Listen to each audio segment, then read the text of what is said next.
여러분 반갑습니다. 이스라엘 이야기 7번째 시간을 맞이하게 됩니다. 우리가 지난 시간까지 중앙 산악지역, 특별히 북부 산악지역에 대해서 살펴보았습니다. 오늘은 중앙 산악지역의 두 번째 지역인 사마리아 산악지역을 살펴보는 시간 갖도록 하겠습니다. 그리고 난 다음 우리가 또 살펴볼 것은 유다 산악지역인데 오늘은 사마리아 산악지역을 살펴보는 시간 갖겠습니다. 사마리아인의 기원, 또 지정학적으로 사마리아는 예루살렘에서 북쪽으로 56km 지점에 위치하고 있고, 지중해에서는 내륙으로 약 33km 떨어진 팔레스타인 내륙 중앙에 자리하고 있는 것이 이 사마리아 지역의 특징입니다. 열왕기상 13장 32절에 사마리아는 도시로 묘사되어서 나타나게 되는데, 하지만 여로보암 당시만 해도 사마리아는 도시는 존재하지 않았습니다. 그 후 약 50년이 지난 후 북이스라엘 왕 오므리가 이곳을 이스라엘 수도로 정하게 되면서 이 사마리아가 역사에 등장하게 됩니다.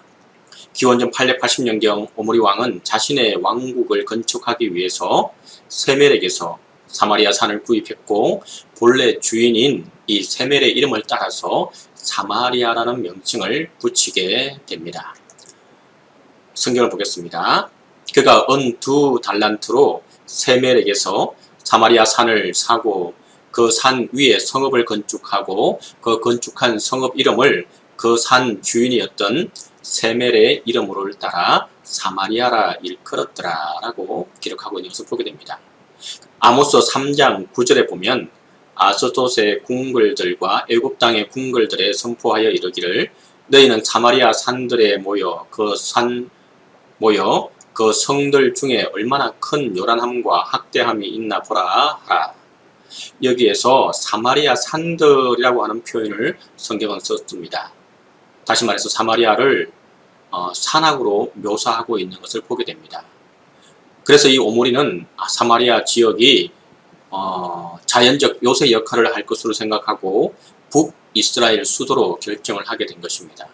따라서 사마리아라는 명칭은 곧 북이스라엘의 수도로 받아졌고 북이스라엘을 대표하는 명칭으로 불려지게 되었습니다. 사마리아 성은 많은 침략자를 막기에 적합한 이 천혜의 요새였지만 안타깝게도 역사를 거듭하면서 이어지는 수많은 외침에 무기력하게 무너지고 말게 됩니다. 특히 사마리아는 아수르의 공격으로 사마리아 성이 무너지면서 아수르의 한 지방으로 편입하게 되고 그들의 관공서가 자리하게 됩니다. 지금 그림에 나타나고 있는 것이 바로 그 옛날 사마리아 성의 성터입니다. 예수님 시대 이스라엘 땅 제일 북쪽에는 갈릴리가 있었고 중간에는 사마리아, 그리고 그림에 보듯이 그 다음 남쪽에는 유다 지역이 자리 잡고 있었습니다. 북쪽 갈릴리에서 남쪽 유다 지역으로 가는데 사마리아 땅을 통과하면 사흘밖에 걸리지 않지만 이 유대인들은 사마리아 땅을 밟지 않고 요단강을 건너 2배나 되는 먼 길을 돌아서 다니게 됩니다. 당시 이 유대인들은 사마리아 사람들과 접촉하거나 대화하는 것이 금지되어 있었기 때문입니다.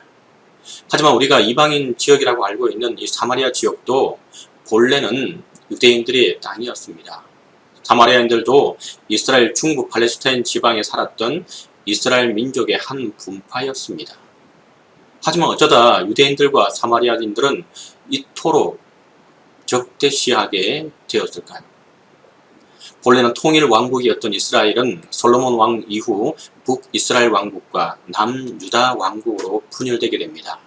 사마리아는 북이스라엘 왕국의 수도였으며 오늘날 북이스라엘을 부르는 통칭이기도 했습니다. 사마리아는 지정학적으로 중요한 또 교통의 요지였으며 주변 평지보다 100m 정도 솟아오른 해발 높은 곳은 430m에 이르는 천혜의 요새 도시였습니다. 또 왕궁을 상하로 꾸몄고 값비싼 향유를 마음껏 쓸 정도로 경제적 번영을 누리기도 했다라고 성경은 기록하고 있습니다. 아모스 6장 4절로 6절입니다. 상하상에 누우며 침상에서 기지개를 키며 비파 소리에 맞추어 노래를 쥐절거리며 대접으로 포도주를 마시며 귀한 기름을 몸에 바르면서라고 이처럼 기록하고 있는 것을 보게 됩니다. 이러한 사마리아가 기원전 8세기 아시리아에 의해서 점령당하게 됩니다. 아시리아는 타민족 정복 정책으로 정복한 민족의 씨를 말려버리는 정책을 사용했는데 그 방법으로 타민족과 혼인하게끔 했습니다. 즉 혼종 정책을 썼던 것입니다. 북이스라엘 왕국을 정복한 아시리아는 북이스라엘 유대인들 일부를 자기들이 정복한 다른 지역으로 강제 이주시켰고, 그리고 타 정복지 민족들을 북이스라엘로 이주시켜 서로 혼인하게 했던 것입니다. 그래서 북이스라엘 왕국에서는 순수한 혈통 유대인들 자치를 감추게 되었고, 예수님 시대에 이방인이라 일컬었던 혼혈 민족 사마리아인들이 그 자리를 차지하게 되었던 것입니다. 순수한 혈통을 지닌 유대인들은 남쪽 유다 왕국 후손들 뿐이었습니다. 이 유대인들은 사마리아인들을 약속받은 땅을 공유하는 자신들의 민족으로 더 이상 받아들이지도 않았습니다. 순수한 혈통을 보존하지 못한 사마리아인들을 심지어 아주 멸시하고 천대하고, 그리고 요한복음 4장 9절에 나타나듯이 유대인들은 이 사마리아인들과 상종하지도 아니했다라고 기록하고 있는 것을 보게 됩니다. 이처럼 사마리아인들 역시 아시리아 임금 보호를 받으며 나라를 유지한 유대왕국 유대인들이 자신들을 이방인처럼 대하자 원한을 품었고, 결국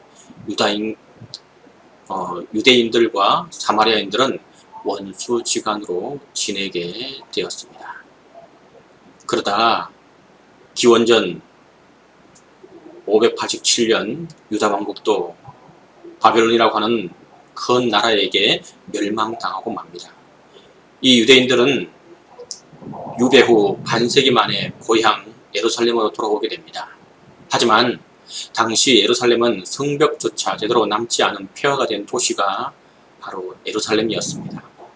귀향한 유대인들은 예루살렘 재건을 위해 성전 재건 작업을 시작했습니다. 이때 사마리아인들이 자신들도 성전 건축 작업에 참여하게 해달라고 요청하게 됩니다. 하지만 유대인들은 사마리아인들이 거룩한 성전 건설 작업에 함께할 수 없다면서 이 요청을 거절하게 됩니다. 이 사건으로 유대인들과 사마리아인들 사이에 놓인 적개심의 골은 더 깊어졌고, 이 사마리아인들은 유대인들을 계속 적대시했고, 유대인들 또한 사마리아인들을 미친 백성, 비열한 백성으로 철저히 무시하고 천대했습니다. 이러한 관계가 예수님 시대까지 쭉 이어지게 되었던 것입니다. 바로 이 지역에서, 사마리아 이 지역에서 이와 같은 일들이 있게 되고, 이와 같은 구약의 바탕에 신약까지 이어지게 되고, 그리고 신약에서 수가성 사마리아 여인의 이야기와 선한 사마리아 이야기 또한 우리가 이와 같은 배경을 알고 들었을 때에, 읽었을 때에 조금 더 성경을 더 깊이 있게 알 수 있게 될 것입니다.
선택하신 하나님 사랑 수천 년 지나도 변하지 않는 죽음과 음부를 이기신 사랑 물과 피 흘려서 확증한 사랑